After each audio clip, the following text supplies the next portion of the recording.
Ok, estamos listos entonces. Bienvenidos y bienvenidas a esta semana número 3 del módulo 2 de Industria de Dispositivos Médicos. La clase de hoy, como las anteriores, está bien cargadita de información bastante interesante, ¿verdad? Propia de la industria. Vamos a hacer aquí un enfoque bastante interesante de lo que indica la cláusula 7 de la ISO 9001 versión 2015, que es la que está en vigencia y que de hecho desarrollamos un poquito la clase anterior, pero en esta oportunidad vamos a enfocarnos en uno de sus elementos que son las personas. Específicamente, esta cláusula en el apartado de personas menciona la relevancia que tiene el enfoque en las competencias que el personal que participa en esta industria debe tener. Hace una muy puntual reseña acerca de la toma de conciencia del rol que tienen los colaboradores en los sistemas de gestión de calidad, en su formación y en la comunicación, que de hecho vamos a ampliar a continuación. Cuando se menciona el tema de las competencias técnicas, hoy por hoy, ¿verdad? El entorno formativo es muy dado a ir cambiando los nombres que se utilizan para algunos conceptos. Hace unos cuantos años estaba en bastante tendencia a hablar de las habilidades duras. Hoy se ha traspasado, ¿verdad? El concepto se amplía utilizando más bien el concepto de competencias técnicas, pero es lo mismo, ¿verdad? Esto corresponde a los conocimientos, a las habilidades y a las destrezas específicas de un área profesional que sean necesarias para realizar tareas concretas. Este tipo de competencias se adquieren a través de la educación, de la formación y de la experiencia que nosotros logramos cuando estamos participando ya propiamente en una profesión como tal. Son muy específicas para los puestos que se asumen, a diferencia de las habilidades blandas que vimos la semana pasada, que son muy universales. Algunas habilidades duras que son súper importantes en esta industria, vamos a hablar un poquito acerca de estas 7 que vemos en pantalla, lo que son conocimientos técnicos especializados. Aquí es esa comprensión profunda de principios de ingeniería, por ejemplo, lo que es mecánica, electrónica, biomédica, ciencias de materiales, farmacología, anatomía. O sea, es muy, muy especializado. También está la normativa y cumplimiento, que forma parte de ellas, que es un conocimiento detallado de las regulaciones de dispositivos médicos. Por ejemplo, las que se desarrollan o se pronuncian a través de la FDA y EMA. También aquí involucran los sistemas de gestión de calidad, específicamente la ISO 13485, que es parte esencial de industria médica y que nosotros vamos a conocer en el módulo 4, y algunos requisitos de seguridad. Otra habilidad dura aquí son los diseños y desarrollos de productos, manejo de software, por ejemplo, para el diseño de dispositivos, conocimiento en el proceso de fabricación y lo que son los prototipados. También el análisis de datos, que es esa capacidad para analizar datos técnicos, resultados de pruebas, estudios de investigación para la validación y la mejora de productos. El manejo de software y tecnología también forman parte de habilidades duras, que es esa competencia que pueden adquirirse para el uso de software, o sea, de programas, aplicaciones específicas que son usados para el diseño, la simulación, el control de calidad, la gestión de datos, todo eso relacionado a dispositivos médicos. El análisis clínico y validación, que es esa comprensión de los principios de los ensayos clínicos y la capacidad para diseñar y ejecutar la validación de dispositivos médicos. Y por último, la gestión del tiempo y la organización, que es la capacidad para priorizar tareas, cumplir plazos, gestionar múltiples proyectos de manera eficiente. lo cual es crucial, por supuesto, en un entorno tan estricto como es el de industria médica. Entonces, ¿cuáles pueden ser algunas diferencias entre las habilidades blandas que vimos la clase pasada y las habilidades duras? Bueno, aquí, ¿verdad? En esta imagen podemos establecer a modo de repaso que las habilidades blandas pueden ser el liderazgo, el trabajo en equipo, la actitud de servicio, la afectividad, la negociación. Por otro lado, la habilidad dura pueden ser conocimientos técnicos, la comprensión de lectura, el idioma, el pensamiento matemático, el manejo de software. Entonces son habilidades que ustedes y yo necesitamos tener, todos las tenemos. Lo que pasa es que, así como lo indicaba la clase anterior, hay habilidades que están mucho más estimuladas en algunas personas más que en otras, pero no quiere decir que tengamos una limitación para desarrollar todas. En esencia vamos a sobresalir con algunas, pero en el caso de las habilidades duras, para el área de industria médica sí es esencial que haya una buena formación para aprovecharlas, ¿verdad? Los roles técnicos, bueno, hay operadores, inspectores, técnicos de mantenimiento y personal de logística en industria médica que son esenciales para el correcto funcionamiento en la planta. Todos ellos tienen diversas habilidades blandas y duras. El manejo de los registros forma parte de las buenas prácticas de manufactura y de las habilidades duras. Cuando hablamos de los registros, estamos hablando del uso o de la manipulación de documentos, ¿verdad? Que son la base esencial para efectos de auditorías, para efectos de evidenciar lo que se está haciendo. Cada colaborador debe, y vean que ahí no dice puede o si quiere, debe hacer referencia a una obligación, debe llevar un registro escrito de lo que hizo una vez que comenzó a trabajar. El registro es un documento entonces que contiene espacios para que se escriba lo que ocurre durante un proceso de producción. En otras palabras, es todo documento donde se observen procedimientos, especificaciones, planos o formularios que se utilizan para la manufactura de un producto. Estos registros siempre deben guardarse, ya que es la forma de demostrar que se hicieron todos los procesos de forma correcta, es la evidencia. Los registros, o también conocidos como la documentación oficial física, vamos a conocer cómo es que se deben aprovechar, utilizar, resguardar. La documentación oficial es la forma de demostrar en todos los procesos y en la industria en general la calidad del producto. No es lo mismo que ustedes y yo estemos conversando y hablemos de que todo se está haciendo bien si no hay una documentación o una evidencia que respalde esas palabras. Así que la documentación oficial va a obedecer a manuales, a formularios o machotes, como quieran llamarle, que por supuesto son creados o desarrollados por el Departamento de Calidad con el objetivo de estandarizar y de vigilar que haya un buen manejo de los procesos. Que indiferentemente de que el proceso lo haya realizado María o Juan, el resultado sea lo mismo. Entonces, la documentación oficial va a garantizar y a demostrar esa calidad en el producto, va a garantizar que todos los procesos se estén realizando correctamente.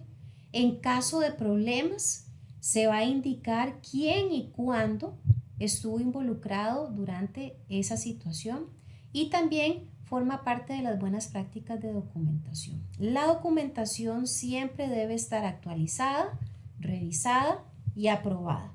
Tiene que estar completada o llenada, si es a mano, ¿verdad? Con letra legible, clara y fácilmente identificable. Aquí no cabe el pretexto de decir es que yo tengo letra doctor, ¿verdad? Que se usa mucho esa frase aquí en Costa Rica, por lo menos. Y hacemos referencia cuando las letras son puros garabatos que solamente el que lo escribió lo entendió. Aquí eso no es aceptable. Y por supuesto la documentación siempre tiene que estar disponible, no puede ser que no se sepa dónde está un documento, no, nadie sepa dónde fue que se resguardó un formulario, eso no es aceptable.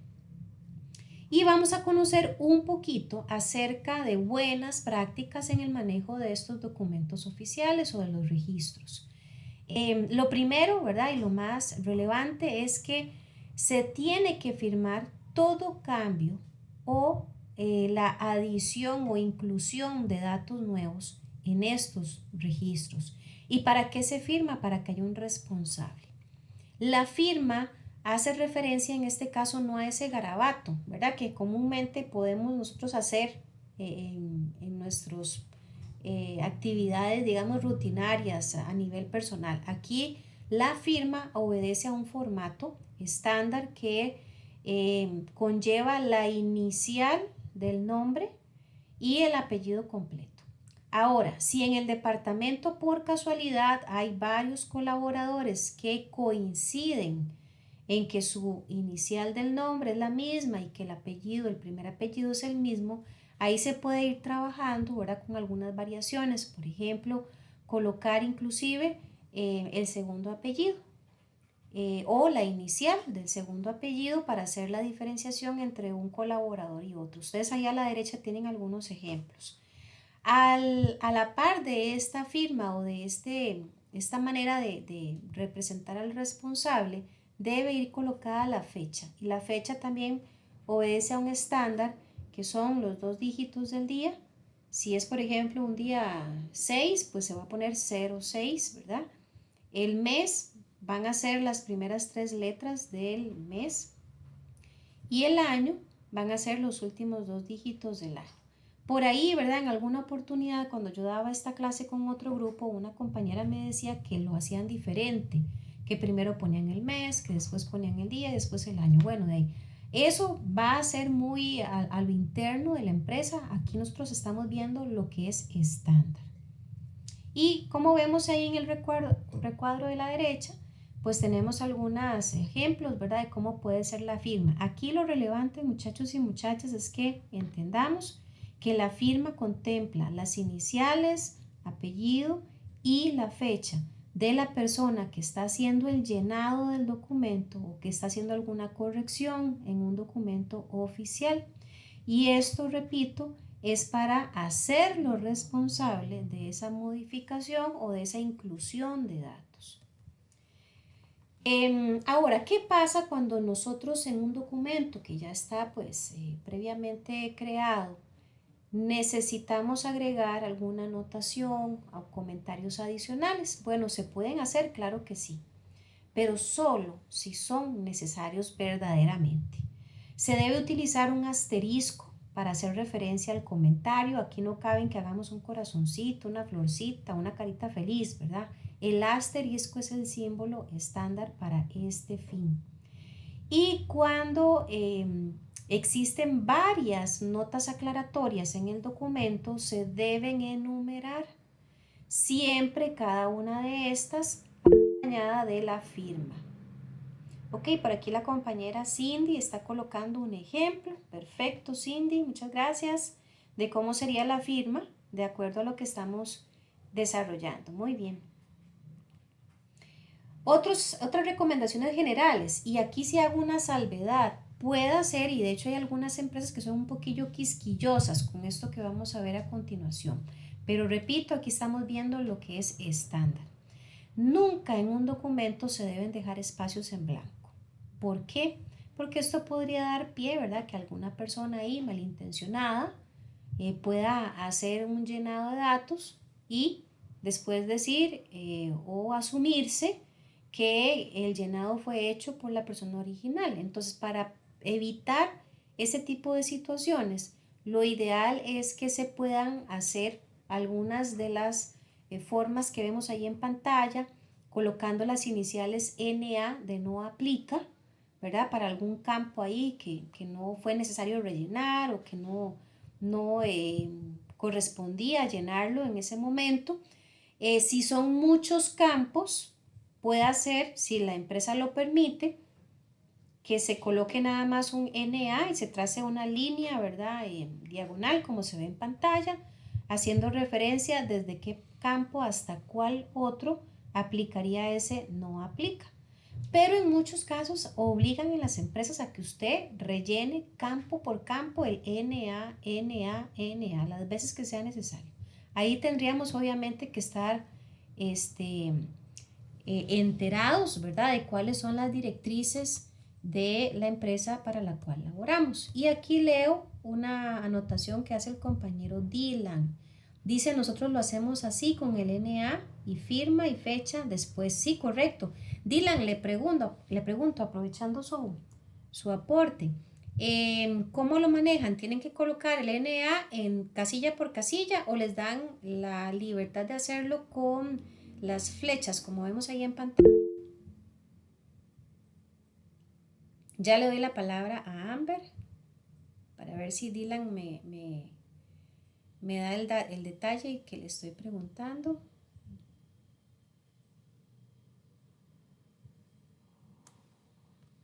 Ok, bueno, mientras Dylan me responde, Amber, adelante. Buenas noches, primero que todo. Buenas noches.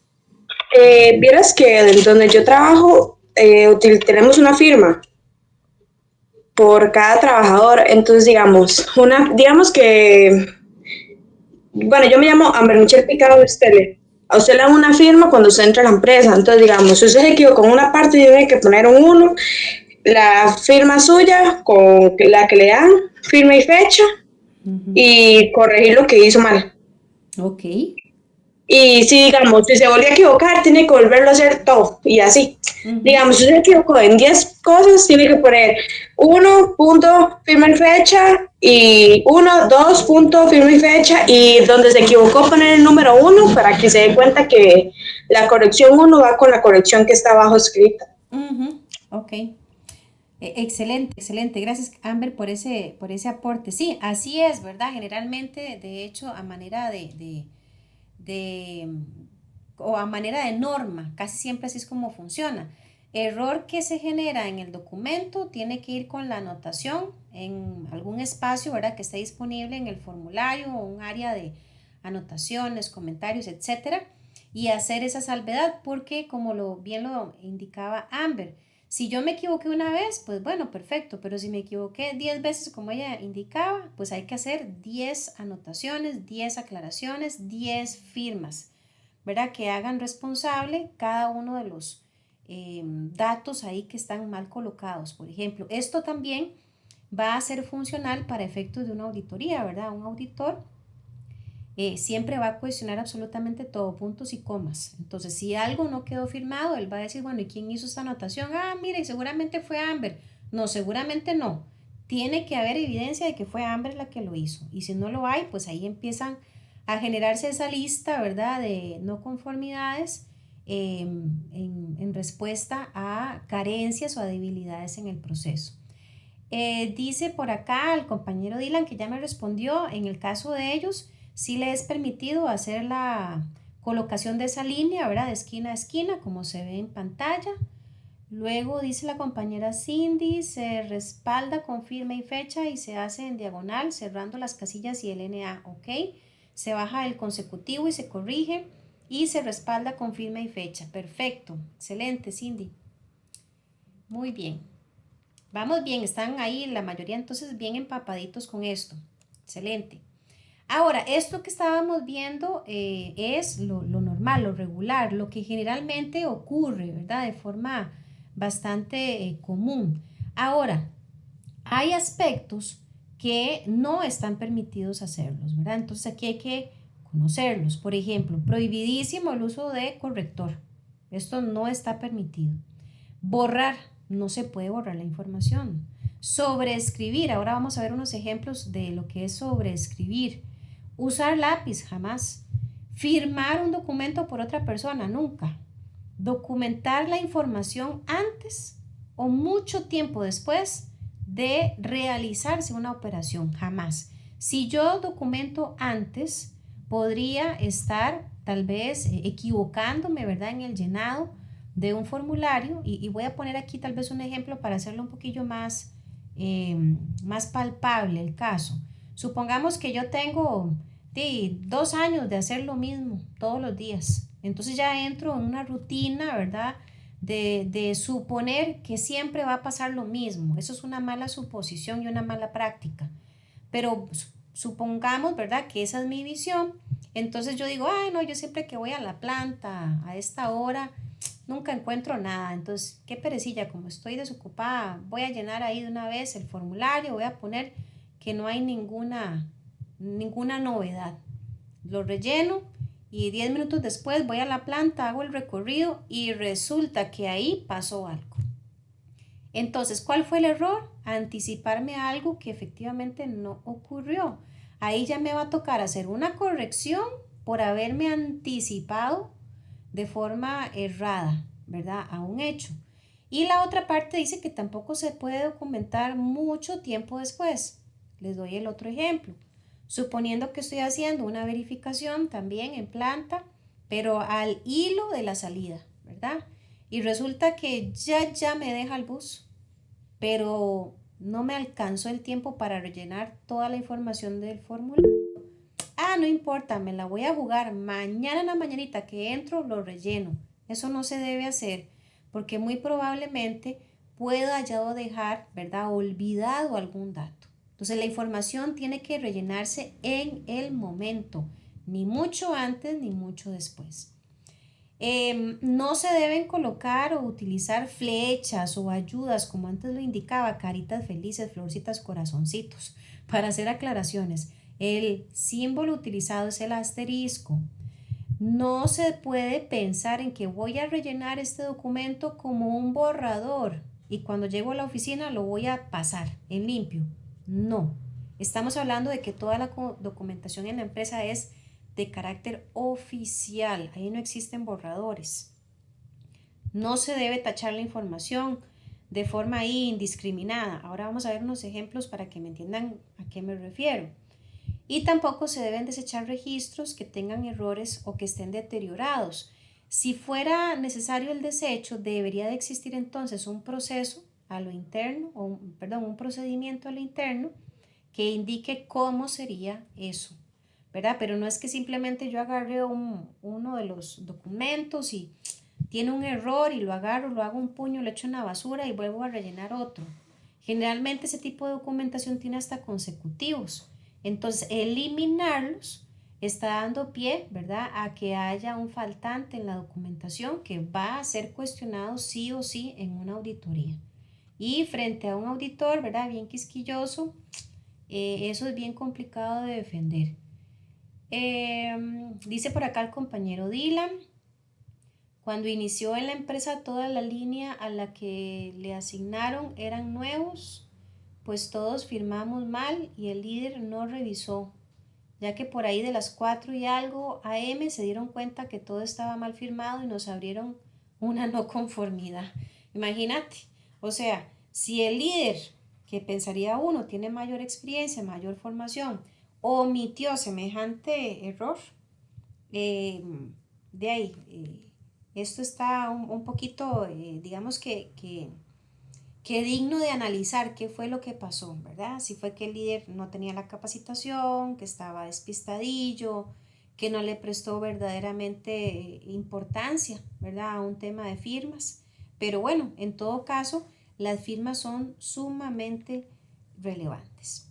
¿Cuáles son algunos de los errores más comunes que encontramos a la hora de manipular documentos oficiales? Bueno, que aparezcan correcciones sin firmas, que hayan correcciones de forma parcial, que haya sobreescritura o que hayan excesos de correcciones. Vamos a ver ejemplos. Por aquí tenemos primero algo que está mal hecho y abajo como debió haberse hecho. Si vemos en la primera parte, tenemos ahí dentro del círculo rojo, ¿verdad?, que se tachó un dato, pero no hay responsable. No se sabe quién lo hizo. Eso está mal. Falta firma. Tiene que estar siempre firma acompañada de correcciones. Otro caso bastante común es que se haga una corrección parcial. En este primer escenario tenemos que la fecha que se estaba colocando, la persona empezó a escribir mal las iniciales del mes, pero solamente tachó la parte del mes. Lo correcto era tachar absolutamente toda la fecha, colocarla completita y por supuesto acompañada de firma. Otro error es la sobreescritura, es esto, que tal vez de pronto alguien por ahí el lapicerillo ya empezó a cantar viajera y ya no se veía tan clarita la tinta y cometemos el error de conseguir otro lapicero y volver a escribir encima de lo que ya se había escrito. Entonces, ¿qué pasa? Que por obvias razones el texto se va a ver más oscurito, más rellenito, ¿verdad? ¿Y por qué está mal esto? Porque perfectamente puede ser cuestionable. ¿Será que realmente lo que hizo fue nada más rellenar para que se viera más clarito? ¿O lo que hizo fue maquillar un dato que perfectamente se presta para un cuestionamiento así? Entonces, lo ideal es dejarlo así tal cual, no sobreescribir nunca. Que hayan más bien excesos de correcciones. Si ustedes se fijan ahí en ese caso y son capaces de decirme cuál fue la última firma y cuál fue la última corrección, de ahí les aplaudo porque ni yo sé, ¿verdad? Ahí realmente no hay claridad, no está, no se ve ni siquiera ordenado la información y esto por supuesto da indicios a cuestionamientos. Esto no es una buena práctica, ¿verdad? En el manejo de documentos. Ahora, de pronto por ahí algunos puedan estar preguntándose o diciendo, sí, pero estamos viendo todo esto que es a mano y ahora todo es digital. Mucha calma, ahorita vamos para la parte digital, pero no está nunca de más que haya que hacer en algún momento rellenado a mano. Y aquí es importante que haya buena letra, que estemos concentrados cuando hacemos un uso de documentos oficiales, porque si estamos concentrados, pues es menos probable que cometamos errores. Entonces, verdaderamente eso es un tema de cuidado. ¿Qué deberíamos de hacer cuando nos equivocamos, verdad? En el llenado de un documento. Bueno, siempre escribir en forma legible. Yo invito aquí de forma respetuosa y cariñosa a los compañeros y compañeras que tienen letra de doctor y que están aspirando a puestos de calidad o si ya participan en un departamento de calidad, a que tomen conciencia y a que busquen alternativas para mejorar su caligrafía y ortografía, porque esto podría acarrearles, ¿verdad?, algunas consecuencias no muy buenas. Siempre usar tinta de color negra o azul, nada de colores, tampoco, lo dijimos antes, nada de lápiz. Si usted va a tachar un error, es una rayita simple, una línea simple sobre el error. No vamos a hacer así un manchón, ¿verdad? Como hacen tal vez los chiquillos cuando quieren tapar algo. Añadir la información correcta, ni más ni menos, y siempre firmar a la par de las correcciones. Veamos aquí algunos casos. Aquí vamos a suponer un escenario donde hay suficiente espacio para hacer la corrección ahí mismo.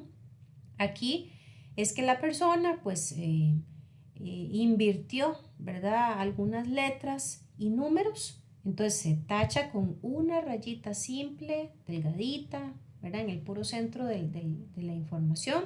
Se coloca la información correcta a la par, firma y fecha. Pero si no hay espacio, ¿verdad?, para hacer la corrección ahí mismo, podemos colocar el asterisco y como también ya se mencionó anteriormente, si hay varios errores en la misma página, por ejemplo, hay que ir enumerándolas para que en la parte donde haya un espacio donde se pueda colocar la anotación o el comentario, se coloca el asterisco con la numeración correspondiente y de esa forma sea claro y entendible a qué corresponde dicha corrección y siempre acompañado de firma y fecha. Ok, vamos a ver ahora el manejo de los registros, pero cuando son digitales. Aquí importantísimo recalcar que generalmente se van a realizar con herramientas que permiten dar un seguimiento en los cambios y en las revisiones de forma automática, por ejemplo el Word, ¿verdad?, o a través de creaciones de copias de documentos para una edición desde Google Docs o el mismo Word, permitiendo de esta manera llevar un registro del historial de las modificaciones, porque es importante recalcar esto. No es que, yo voy a agarrar un archivo digital y ¡pum! Me equivoqué, no pasa nada, nada más lo corrijo y nadie se dio cuenta. No, debe haber un historial de las correcciones que se hacen. Obviamente esto va a depender de los niveles de seguridad, ¿verdad?, que tenga la empresa desarrollados en las plataformas digitales que utilice para estos efectos. Y generalmente van a estar acompañados en este caso de firmas electrónicas. Algunos métodos de corrección en documentos digitales. Aspectos relevantes. Bueno, por ejemplo, en cuanto al control de cambios, que es esto que decía hace un momentito, del seguimiento de las modificaciones, es importantísimo cuando, por ejemplo, hay documentos que están compartidos y que son manipulados por diferentes personas, ¿verdad? Hay que llevar un buen manejo para saber quién modificó qué y cuándo y cómo. Y de esta manera, pues que haya un responsable verificable, ¿verdad?, en la misma plataforma y que todo sea muy transparente. Las correcciones a través de comentarios o sugerencias se pueden dejar para no modificar el texto original. Yo por lo menos cuando trabajé con algunos manuales, estaba a cargo de hacer las revisiones, siempre había, ¿verdad?, por supuesto, un documento, por ejemplo, donde se llevaba un control de cuál era la revisión actualizada, se llevaba ahí la fecha de la modificación, una numeración o un código a lo interno, y de esta manera era bastante fácil encontrar, ¿verdad?, cuándo se hizo un cambio, por qué se cambió, qué fue el texto que se sustituyó, pero nunca borrar el original, jamás. Siempre tiene que llevarse este control de cambios. Edición de copias o versiones, un poquito de lo que decía, es bastante común trabajar con las versiones. Herramientas de corrección automática, estas van a sugerir correcciones que los usuarios van a poder aceptar o ignorar. Firmas electrónicas y plataformas seguras, es importante notar que al corregir un documento en una plataforma de firma electrónica, es posible que se deba volver a verificar la identidad, ¿verdad? O sea, el mismo sistema va a pedir que usted confirme su identidad para que quede registrado el cambio, si es que se hizo. Las políticas de la empresa a nivel interno, ¿verdad?, van a definirse cómo van a realizarse y aprobarse las correcciones para que haya un buen control para efectos legales de la empresa. Herramientas de gestión documental. Las empresas pueden usar software de gestión documental que ofrece funciones de versionado, o sea, de versiones, aprobación y flujo de trabajo para controlar y gestionar las correcciones de manera más rigurosa. Y la seguridad, cuando se trabajan con documentos muy sensibles, la empresa debe asegurar que las correcciones se realicen en un entorno seguro y que los cambios queden registrados para efectos, ¿verdad?, de auditorías, si es que esto obedece. En el caso de las modificaciones, ¿verdad?, o correcciones, hay un responsable y en algunos casos hay que, digamos que contar, por así decirlo, con la autorización, bien sea de un gerente o inclusive hasta de un consejo, donde participan varios puestos. De esta manera va a haber un respaldo de esa corrección para efectos también de comprobar de dónde fue que surgió. No es que si a mí se me antojó cambiar una palabra, cambiar un texto, lo hago porque a mí se me antoja. No, generalmente tiene que haber, ¿verdad?, todo un consenso. Ok, algunas recomendaciones para lo que son el manejo de documentos oficiales digitales y físicos en empresas de dispositivos médicos. Antes de arrancar con esto, quiero hacer una pequeña pausa y preguntar si hay alguna consulta. Bueno, aquí por acá nos dice la compañera Cindy, aún se utilizan routers travel en físico en muchas empresas. Donde yo trabajo todo es en físico. Ok, perfecto, excelente. Sí, o sea, no podemos hablar de que al 100% todo está digital, ¿verdad? La parte física siempre va a ser relevante, pero ahí es importante conocer ambas posibilidades, tanto lo físico como en lo digital. Preguntas, chiquillos, chiquillas, ¿vamos bien con la información? ¿Va quedando claro? Agradezco ahí a los que están levantando un dedito para confirmar. Excelente. Bien, entonces vamos con recomendaciones y aquí ya vamos a irlas como aterrizando un poquito a lo que es industria de dispositivos médicos. Entonces, el manejo general de documentos oficiales. Casi siempre existe una clasificación de documentos, ¿verdad? Hablamos de los documentos controlados y de los no controlados. Los controlados son las políticas, los procedimientos, los instructivos, especificaciones técnicas, registros de calidad, protocolos de validación, etc. Y los no controlados pueden ser copias informativas, borradores o material de referencia sin valor oficial. Algunos requisitos generales son que todos los documentos oficiales deben estar identificados con un código, con un nombre, una versión, fecha de emisión y un responsable. Debe existir un procedimiento formal de control de documentos, los conocidos SOP o procedimientos normalizados. De esto vamos a hablar de hecho al final de la clase. Los documentos deben ser revisados, aprobados y autorizados por personal competente antes de su emisión y de su puesta, ¿verdad?, en ejecución.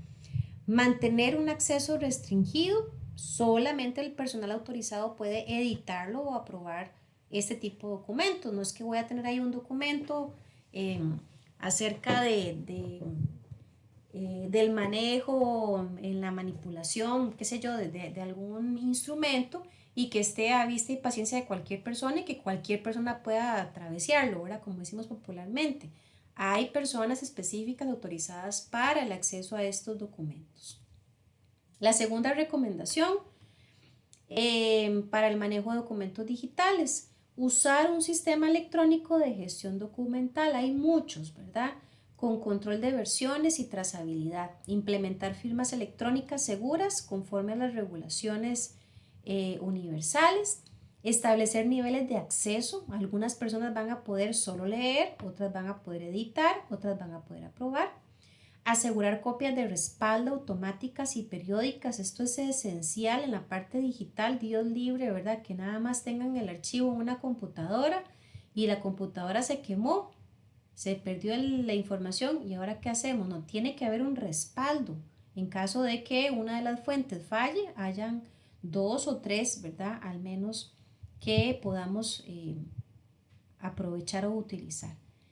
Proteger los documentos a través de la encriptación y contraseñas seguras, precisamente para evitar un mal uso, ¿verdad?, de las mismas. En cuanto al almacenamiento y la retención de los mismos, los documentos deben conservarse el tiempo que establezcan las normas regulatorias o el ciclo de vida del producto, que va de 5 a 10 años. Debe garantizarse su integridad y la disponibilidad durante todo el periodo de retención. Luego tenemos el manejo de documentos físicos, recomendaciones generales, mantener los originales siempre en archivos cerrados, secos y con control ambiental, porque a veces hay que tener cuidado con el tema de las plagas, ¿verdad? Las cucarachillas, hormigas, ratas, etcétera, ¿verdad? Que son buenas para comerse el papel. Evitar copias innecesarias. Si son necesarias, deben marcarse como copia no controlada. Establecer un registro de préstamos o de consultas para controlar el acceso, o sea, que no se pierdan. Usar sellos de obsoleto en versiones reemplazables o archivadas en una sección separada.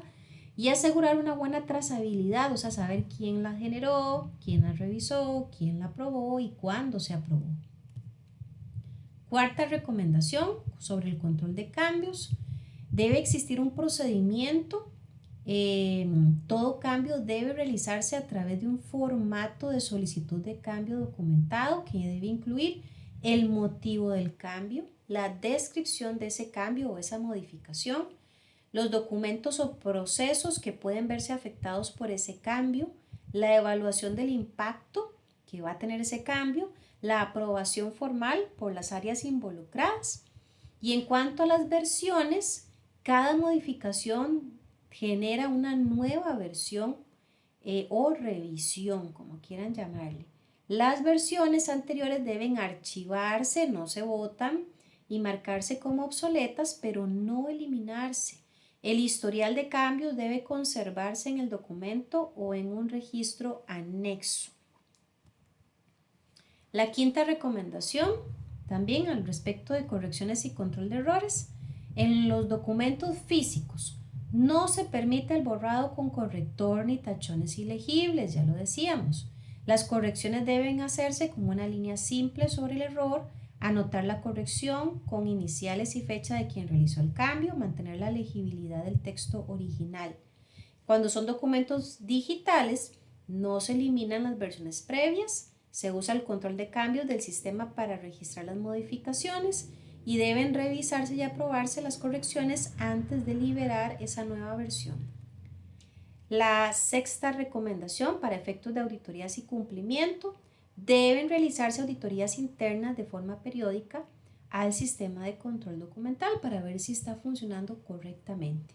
Verificar que todos los empleados están usando únicamente los documentos vigentes y aprobados y mantener la evidencia de capacitación del personal en el manejo de los documentos. Aquí es súper importante.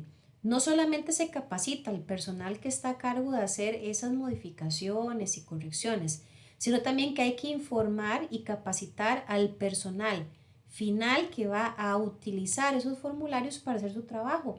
No es posible, por ejemplo, que si yo estoy a cargo de la administración de la documentación oficial, hago una corrección en un formulario X donde se le cambian 3 párrafos, por ejemplo, yo vengo, hago bien el proceso, ¿verdad? Lo corrijo, etcétera, y no informo a los operarios del cambio, ahí también estaríamos fallando. Hay que informar al personal que va a utilizar el documento acerca de las modificaciones hechas para que estén, como dicen, avispados, para que estén enterados de que hay un cambio, que hay que tener cuidado, que hay que hacer algo diferente probablemente.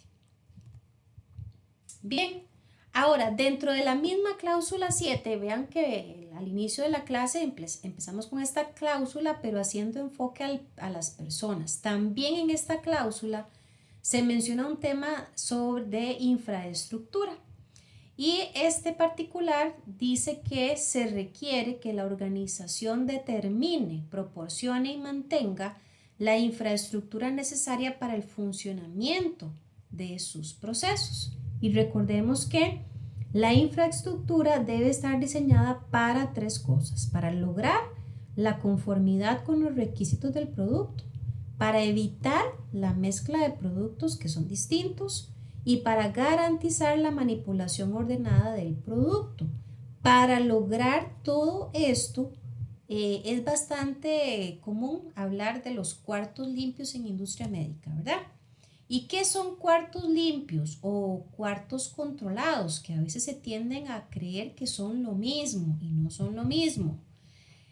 Un cuarto limpio es un tipo específico de cuarto o de espacio, ¿verdad?, ambiental, que está controlado con requisitos mucho más estrictos, que se enfocan en mantener niveles extremadamente bajos de partículas en el aire, mientras que un cuarto controlado regula variables como temperatura y humedad.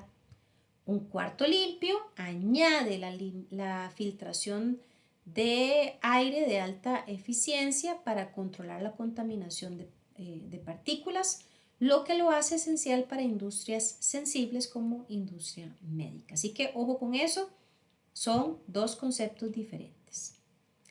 La norma ISO 14644 establece inclusive cómo se clasifican y controla la limpieza del aire en salas limpias, quirófanos y laboratorios, en función de la cantidad máxima de partículas permitidas por metro cúbico. Vean que todo está regulado.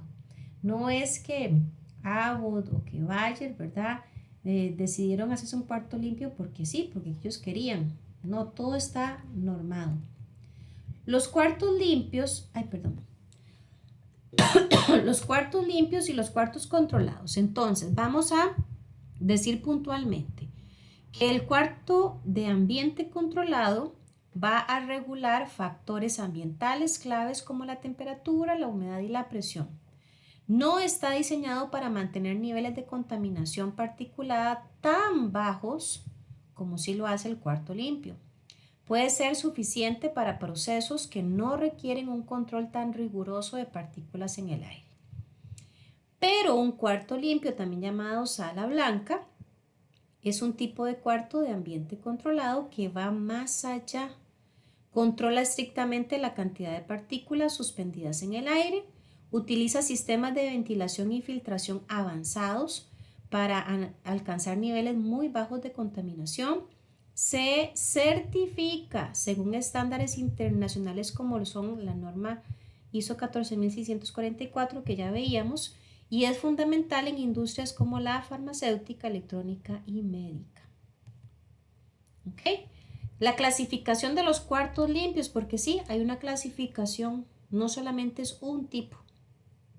Tenemos los cuartos limpios convencionales, también conocidos como turbulentamente ventilados, y se caracterizan por la forma en que entra el aire de suministro por medio de difusores o filtros instalados en el cielo suspendido. También están los cuartos de flujo unidireccional, también conocidos como flujo laminar, donde el aire limpio de suministro pasa por un banco de filtros de alta eficiencia en forma unidireccional a través del cuarto. Luego está el cuarto de flujo mixto. Este es ventilado de una forma convencional, con excepción de áreas donde el producto se ha expuesto a contaminación. En este caso se utilizan cabinas con flujo unidireccional. Y por último, el cuarto microambiente. Se utiliza dentro de un cuarto limpio para garantizar la máxima protección contra la contaminación mediante el flujo de aire turbulento y flujo de aire laminar. Así que para los que trabajan en industria médica, ahí les pongo de tarea, averigüen qué tipo de cuarto limpio tienen ustedes ahí en funcionamiento. ¿Ok? Otro aspecto súper importante, ¿verdad? Ya que hablábamos de la parte estructural, es la manera en que nosotros como colaboradores de esta industria muchas veces debemos de respetar, ¿verdad? Algunas indicaciones específicamente en lo que es el uso de los EPP, que son los equipos de protección personal, precisamente para el ingreso a salas blancas no estériles. Generalmente, ¿verdad? La mayoría de los equipos de protección personal a los que hacemos referencia corresponden a la colocación de diferentes elementos en las diferentes partes del cuerpo. Por ejemplo, si vemos ahí en la primera imagen a la izquierda, y bueno, abro aquí un pequeño paréntesis porque también ya me han hecho salvedades en otros grupos, que a veces el orden que yo muestro aquí varía un poquito. Y vuelvo y repito, estamos hablando o viéndolo desde un punto de vista muy estándar. Cada negocio, cada empresa, desde su experiencia, puede hacer modificaciones. Aquí lo importante es que siempre el orden o la secuencia en que se coloquen los equipos de protección personal sea en función de garantizar la mínima el mínimo contacto, ¿verdad?, con contaminantes que pudieran poner en riesgo precisamente el cuarto limpio cuando ingresamos. Pero bueno, antes de entrar se sugiere que se coloquen lo que son los cubrecabezas sobre la cabeza, por supuesto, y también el cubre zapatos, que es importante recalcar aquí que el cubre zapatos debe garantizar que si el zapato tiene cordones, estos queden adentro y que jamás se expongan, ¿verdad?, a la superficie.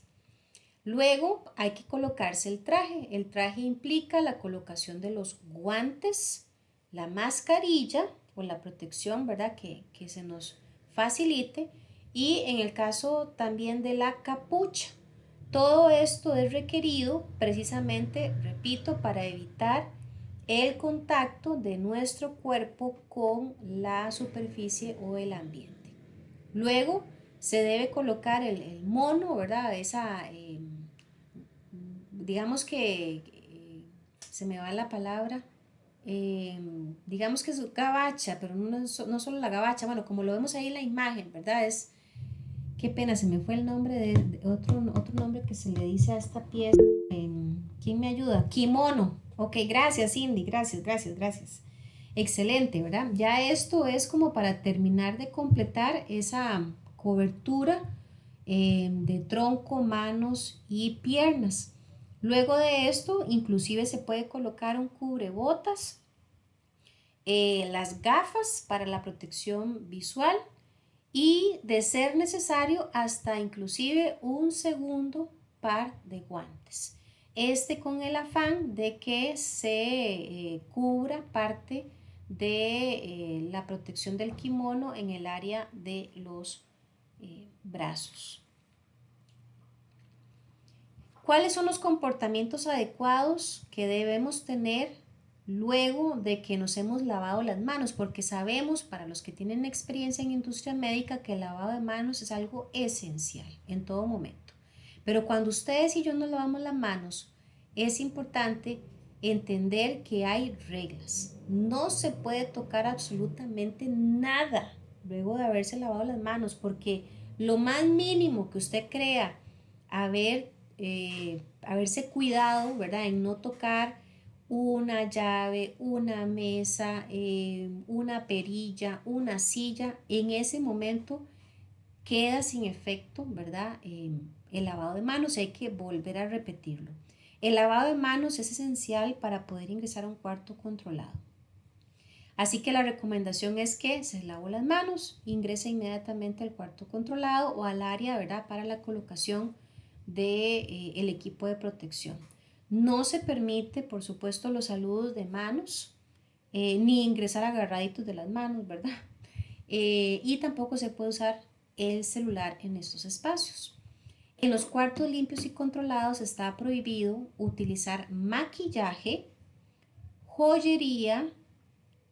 No se puede uno presentar si tiene alguna afectación de salud, ¿verdad? Porque ahí pues ponemos en riesgo toda la operación. No se pueden utilizar lociones, perfumes, ¿verdad? Nada que tenga aromas fuertes. Por supuesto, no se puede ingresar con ropa sucia, ni con heridas expuestas, ni con shorts o pantalones que estén rasgados o que se estén arrastrando el ruedo, ni con faldas, ni blusas sin mangas o abrigos que impidan la colocación de un equipo de protección personal o gorros, ni nada que se le parezca. No se puede levantar nada que esté en el suelo. Nada es nada. He escuchado un sinnúmero de testimonios de estudiantes que me han dicho: profe, yo vi a un compañero que, a pesar de las capacitaciones y de las múltiples recordatorios de que no se levanta nada del piso, o olvidaron o bien omitieron la instrucción, levantaron el lapicero, levantaron lo que sea del piso, en automático quedan despedidos. Consumir alimentos o confites está prohibido. No se puede fumar, no se puede mascar chicle, no se pueden utilizar zapatos abiertos, ni ingresar sin medias. Ahora es bastante común, ¿verdad?, que en espacios bastante restringidos, inclusive la persona tiene que ingresar a áreas donde tiene que quitarse absolutamente toda la ropa que trae de su casa, bañarse, colocarse el equipo de protección personal, ingresar ahora sí al cuarto controlado y, luego de finalizar sus labores, salir, volverse a bañar, bueno, obviamente quitarse el equipo de protección, volverse a bañar y nuevamente colocarse la ropa que traía. Así de estricto, si no es que más. ¿Qué se debe hacer? Bueno, si usted va a toser o a estornudar, hay que apartar nuestra cara, nuestro rostro del espacio que estamos utilizando para trabajar. No se debe tocar la cara, ni la nariz, ni la boca durante las labores. Si se sale del cuarto limpio o controlado, hay que lavarse las manos siempre antes de volver a ingresar. Reportar al supervisor cualquier anomalía, cualquier insecto, cualquier situación no típica, ¿verdad?, en el área. Utilizar siempre la vestimenta adecuada, seguir todos los procedimientos establecidos, aunque creamos que no nos están viendo. No ingresar, materiales que puedan soltar algún tipo de partícula como cuero, madera, cartón, estirofoam o algo parecido. Limpiar profundamente las herramientas antes de ingresarlas. Seguir las BPM, las buenas prácticas de manufactura. Estar capacitado para las labores que se van a realizar. No apoyar el material contra el cuerpo. No dejar puertas abiertas. Y en caso de cualquier problema, dar aviso inmediato para que se actúe. Ok, preguntas, chicos y chicas. Voy a leer por acá algunos comentarios. Ah, no, eso ya lo había leído. Excelente. Bien, esto es lo que teníamos dispuesto para la clase de hoy, ¿verdad? Esta semana número 3. La próxima semana, si Dios lo permite, finalizamos este módulo.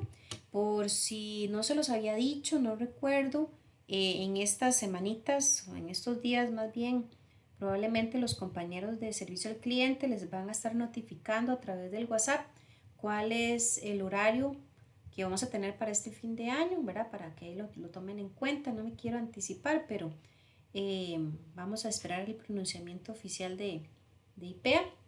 En todo caso, el examen de esta semana ya también está disponible, aquí se los muestro. Cierra, si Dios lo permite, el martes 9 de diciembre a las 12 mediodía. Así que pues es todo por hoy, a no ser que alguien quiera hacer alguna participación. De mi parte sería todo, agradecerles el tiempito, el interés y pues ojalá que nos podamos ver nuevamente dentro de una semana. Muchísimas gracias a todos los que participaron. Con todo gusto, que tengan una feliz noche. Muchísimas gracias, profesora. Buenas noches. Con todo gusto, buenas noches.